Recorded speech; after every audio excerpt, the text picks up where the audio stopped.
Every team, every topic, everywhere. This is Believe.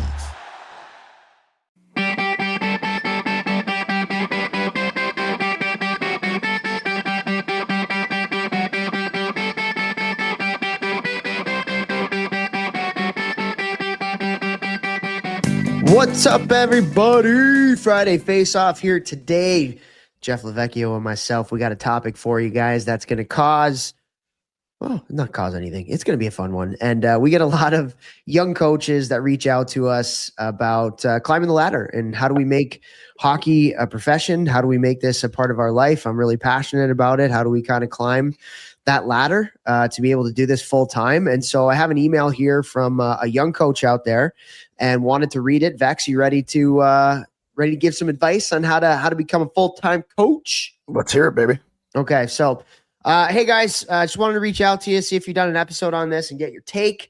I coach Tier 3 juniors. I'm a former junior player from long ago in the 2000s, but that's where my career ended. Since then, I've done a lot of development coaching, and now I'm on staff back in a junior team. Long term, I'd love nothing more than to leave corporate America and join to build for the long haul in college. My why is helping players move to the next level in hockey and in life. My topic for you centers around climbing the coaching tree in the modern era. Tier 3, and he talks about Tier 3 junior hockey. Tier 3 junior hockey is a mess. Leagues are expanding, clubs are folding, the waters are muddy. There's so much shadiness, not with every organization, but as someone whose long-term goal is to make it to the next level or levels, the path forward feels very opaque. I'd love to get your take on the grind of coaching juniors, legitimate paths in hockey coaching for guys who are nobodies that don't have the immediate in at the sexy programs, the current state of juniors and where you think it's going, finding mentors and what it takes to get to the NCAA level, etc. Thanks, and I love the show. So, great topic. Great topic. Again, we do get a lot of coaches that are looking to do this full time. How do I get into it? How do I make this a living? And so I think it's a great topic here. So Vex, why don't you start us off after listening to that email, man? First and foremost, amazing use of the word opaque. Just a great word. Reminds me of 7th grade science class. So love that you use the word opaque. Love that you actually paid attention in 7th grade science class. Translucent, opaque, the different types of, can you see through them? First of all, I think the only piece of advice that matters the absolute most is provide value. If you are constantly providing value, meaning like it sounds like you're helping your players in every single avenue you possibly can, life, hockey, video, training, like just add value. People want to hire people who players are like, I would die for that coach. He helped me so much. Like, I was actually DMing back and forth with Jimmy McGroarty, going to get on a call with him here. We've had him on the podcast. Like, to this day, still, if anybody asks about Jimmy McGroarty, I'm like, dude, that guy changed my career. He sat down and he watched individual video with me after every single game my last year juniors. And it was one of the biggest reasons that I had the year that I did. And I got to go to Western Michigan was from the work that he did with me in video. Since that, so that was in 2004, 2005. Since then, if anybody asks about Jimmy McGroarty, I am pumping his tires till I have no breath left because of how much he helped me. He added value to me. I'm going out in the world. I'm telling everybody what he did for me. So like, I think first and foremost, do everything you can to help every single player get better. That is your resume. That is the work that's going to speak for itself when people ask the players moving on to the next level about you. So number one, that would be it. Number two, because I know Toph is going to attack this really well, as he should, because he was a professional coach. I'm a professional coach, but off the ice, so it's not the same thing. But I would say year round, you got to continue to find a way to add value, but also find mentors because if you're in corporate America and hockey right now is your second job, you do need to make enough money to make it your first job and your only job. So you need to think about outside the box, other ways that you can add value and make money in the game of hockey.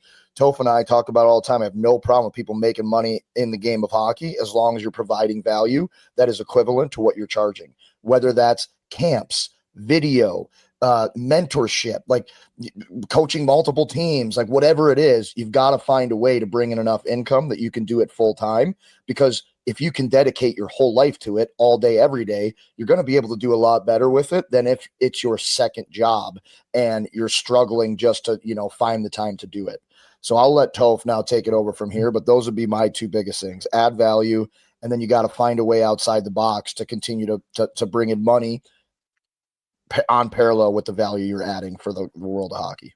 Yeah, no, I think those are good points. I will, first thing I want to say is in this email, and I'm surprised you didn't pick up on it. Maybe you just didn't because it's the first time you're hearing it, but he says like something to the effect of like, how do nobodies make it? I was like, going to the word touch nobodies. on that. Yeah, Nobody's don't ever say that about yourself. Ever. Nobody is a nobody. And it doesn't matter where you've played. Like I think about Musey. So Danny Muse, who's the head coach of the Pittsburgh Penguins right now, is a friend of mine. He started his coaching career as an assistant coach at Milton Academy Prep School in Boston.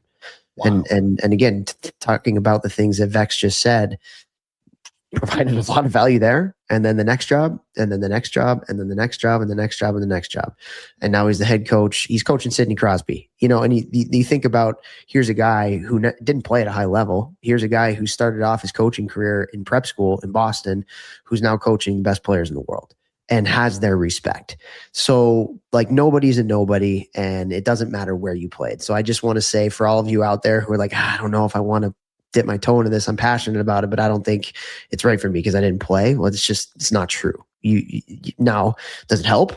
Like, let's be real. Yeah, 100% it helps. But at the end of the day, it's not the end all be all and everything. And if you're a good person and you work really hard and you can connect with people and you learn about the game, who's to say that you can't be a great coach? And I think Musey is a shining example of that. John Cooper is a shining example of that as well. One of the top coaches, he's a Hall of Famer. He's going to be in the Hall of Fame. And so I just wanted to start with that. The second thing is I wanted to kind of go through the junior hockey landscape because that was a question that he talked about. I have no idea what's going to happen to the junior hockey landscape over the next 3 to 5 years. Nobody does. With the rule of Canadian Hockey League players being able to play college hockey now, it's going to severely impact everything underneath that. And so I think you're going to see a majority of the Division I players coming from the CHL up in Canada and the USHL. A majority of Division III players coming from, maybe some of those leagues too, but then the North American League and some of your Tier 3 leagues. And then what I really think is going to happen, I think club hockey is going to boom. I think club hockey is already booming in college and it's a great product. But there's college hockey for everybody. And so it's going to be really interesting, though, particularly the pay-to-play Tier 3 stuff, if people are going to be willing to shell out $10,000 to $15,000 a year to play at those levels when they're probably going to end up in club hockey anyway, whether they went after midget hockey or whether they went after, playing Tier 3 hockey and a pay-to-play Tier 3 hockey. So honestly, like it's really hard to have a crystal ball there and say what I know is going to happen. So from a coaching front, though, just kind of going along with that, again, Vex and I, and like I've been saying this a lot lately, it's much more when you're making decisions on what you want to do, base your decisions on the who, not the what. I'm going to repeat that. Make your decisions based on the who, not the what. And so if you can find a mentor or an organization or a program that does a really good job at developing players, and that might be a youth program, a Tier 1 AAA program, because at the end of the day, like junior scouts are always talking to AAA programs. Colleges are talking to the more reputable AAA programs. And so not only do you have to provide value and be good at what you do, but also a lot of getting jobs is who you know. And maybe not necessarily I'm going to interview for X job. I need to know that person, but that person is going to know somebody who has to know somebody who knows you, who can give you a great reference on the job that you did with them. And so I wouldn't put my eggs in the level basket. I would put my eggs in the person basket, mentorship basket, networking basket. To me, that's way more important. Vex, I don't know if you have anything to add to that. No, I would 100% agree. And I think that the more that you can spend time around guys who are at the levels that you want to be at, whether that's, your ultimate goal is the NHL, but the next level for you is USHL or BCHL or NHL. Be around those guys, mentor, shadow, learn from them, go there and provide freaking value, and then just keep working your way up. Yeah, 100%. And that's one of the things too, is like, again, it's hard to give a one size fits all answer to this, because what you were talking about earlier, everybody's in a different age and financial situation and what they're doing outside of hockey. There's some people who can just say, you know what, I'm going to throw all my eggs in this basket and I'm going to go and I'm going to try it and I'm going to make 10 grand a year for a couple of years and whatever, we'll figure it out. Then there's others who have families to support and things like that. The other thing I would say too is, if you're willing and able to work for free, like, especially if you're like in the States, like there's a lot of Canadian Hockey League teams, major junior teams right now that are looking for scouts down in the States, because they're trying to take American players right now.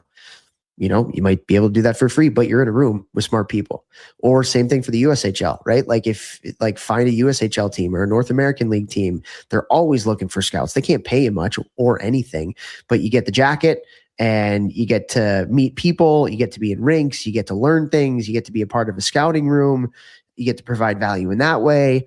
And so, reach out to like a lot of these groups, whether it's tier 1 AAA teams, whether it's junior programs, whatever league, I'm talking more like the higher level leagues now, and just say, hey, do you need someone? Do you need someone to do analytics? Do you need someone to scout? Do you need someone for culture? Do you need someone for player development? So like, don't be afraid to reach out, send emails, and just put your name out there and just see what comes back. There are a lot of juniors are a business, and if they can get value for nothing, they will take it. They will take it, provided that what the value that you're bringing is good. So that would just be another thing is if you're able to do stuff for very little money, then reach out and do it. And it's like Toph and I talk about with players who are on the fourth line who want to play more and be on the power play or the first or the second line. You gotta take your role, excel at your role, earn more rope, move up the depth chart. It's the same thing with coaching. I love what Toph said there. Volunteer to be a scout, even if it's not for money. Provide the value that they're looking for. So then a year or 2 years down the road, now you're a higher level scout, or they're paying you, or now they're like, hey, come to the camp. They see what you do on the ice, and all of a sudden now you're an assistant coach. Like, do not. I think one thing that holds so many people back in life, honestly, hockey, life, sports, everything, coaching, is that they're A, afraid to put themselves out there, or B, their ego holds them back from doing things like this. And I know we're over time, but I want to share this story because, like, I tell them some of my pros this, and they're like, wow.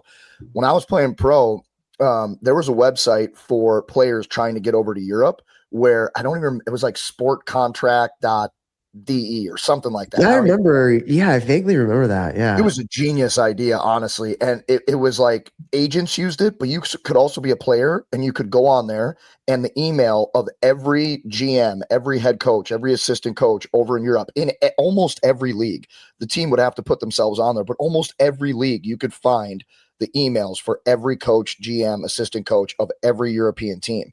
And so as I was trying to move up leagues, I would message, even though I had an agent who I was paying, I would literally message teams all the time. And one of the reasons I got to Japan, because Japan is actually hard to get into because they only took 3 imports and they pay really, really well.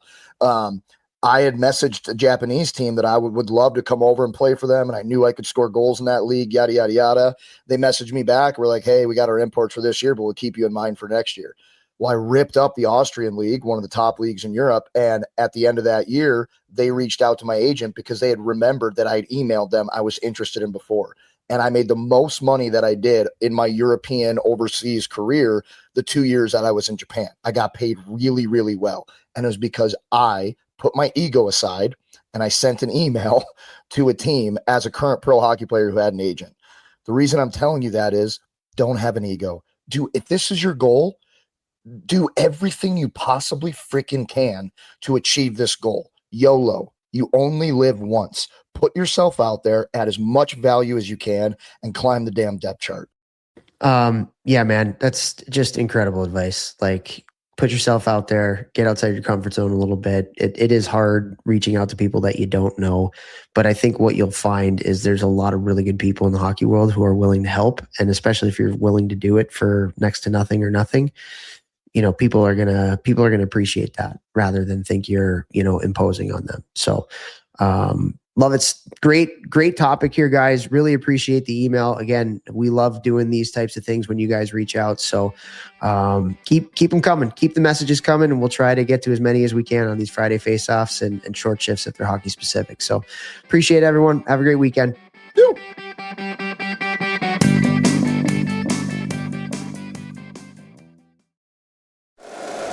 If you like the show, please take a moment to rate, review, and subscribe. It really does help the show to grow. Thank you for listening.